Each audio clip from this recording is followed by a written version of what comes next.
Hello there, my fellow tech aficionados. As you can see, we once again traded our studio for a location with a tiny little bit more sunshine. And the good folks from Huawei invited us to Dubai to get some hands-on time with some of their new products.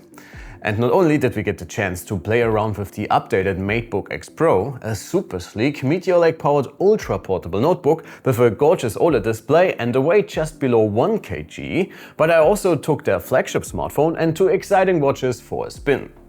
So please enjoy our hands-on impressions, since we got to experience the new products above the clouds, at the beach, in the future and in space. Well, kinda. Before we get to the new Matebook, and you definitely want to stay tuned for that one, since the X Pro is actually quite well positioned to fight for the super portable, full-featured premium notebook crown, let's have a look at the wearables first. It is actually the first time I have experienced smartwatches that aren't Apple Watches. And since mine died almost 2 years ago and I have not replaced it ever since, it was also a very fresh experience for me. And with the Watch Fit 3 and a special edition of the Watch 4 Pro, Huawei launched two products that could not be any more different. The Space Edition of the Huawei Watch 4 Pro is basically a design glow-up of a very well-featured smartwatch already available, and with its red accents it stands out at a closer look without losing its subtle premium feel or being too in your face. And as a little bit of a sci-fi nerd myself, I must admit I really like the overall space theme here quite a bit. If you are new to Huawei smartwatches like I am, do not fret, the whole setup process is very streamlined and only takes a few minutes. All you have to do is download the Health app, connect your watch with your Android, iOS or Huawei smartphone and you are good to go. The 4 Pro also gets some new materials and feels the part with a sturdy build and quite some heft to go along with it. When I put it on for the first 2 hours, it did feel quite heavy on my wrist, but I got used to it relatively quickly. If you consider the sheer amount of functionality built into this one, I would say the slightly bulkier appearance and weight can be excused.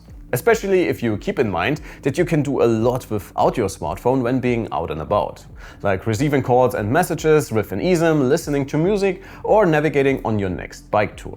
The screen is also quite spacious and bright enough to be easily usable even in Dubai's bright sunlight. And overall, I had a pretty good time with this one, even though I must admit the second watch Huawei launched today is much more up my alley. My personal use case for a wearable is mostly for notifications, so I do not always have to reach for my phone and to use it as a fitness tracker, and that is where the Watch Fit 3 comes in.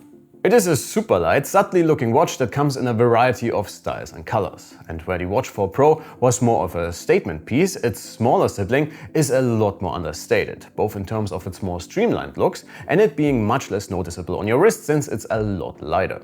And with a much more affordable price tag, without sacrificing on material quality or all of the basic functions you would expect from a modern smartwatch, I am actually quite tempted to get this one for myself.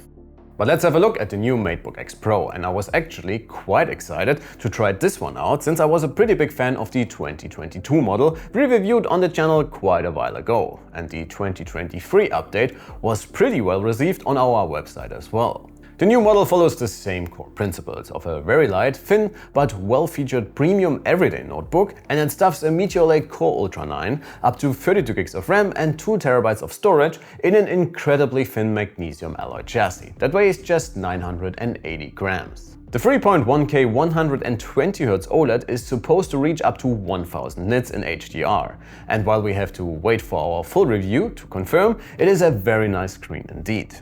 Paired with the excellent speakers for such a thin device, this subtle fellow will make for a great entertainment companion. The force-sensitive touchpad is back once again, and with it comes the added functionality of sliding along the sides to change brightness or system volume, for example. I was also very pleasantly surprised by the Matebook's keyboard, since they managed to maintain quite a bit of treble and a very satisfying feel despite the sleek form factor.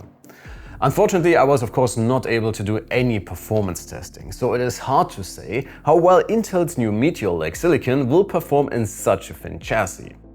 However, we do have a review unit already, so please make sure to subscribe so you do not miss our full review. And before we wrap things up for today, let's have a quick look at Huawei's latest flagship smartphone, the Pura 70 Ultra. And while I only had some very brief hands-on time with it, if you are taking your mobile photography a little bit more serious, you might want to look out for this one. With a 1-inch sensor and a physically variable aperture, the 50-megapixel main shooter alongside a tele and wide-angle lens offer a lot on paper to elevate your social media content to the next level. And again, my time with it was very limited, but what I did get to see got me very excited. So please let me know if you guys would like to see a full review for this one, especially regarding its cameras and the experience of using a high-end flagship phone without any out-of-the-box access to Google apps and services. Alright folks, that should be it from Dubai for today. As always, we have a lot more additional information about everything Huawei launched today on the website. And I will link our coverage for all the new products down below. Thank you guys so much for watching, please leave your like and sub on the way out, and I will see you all in the next one. Take care.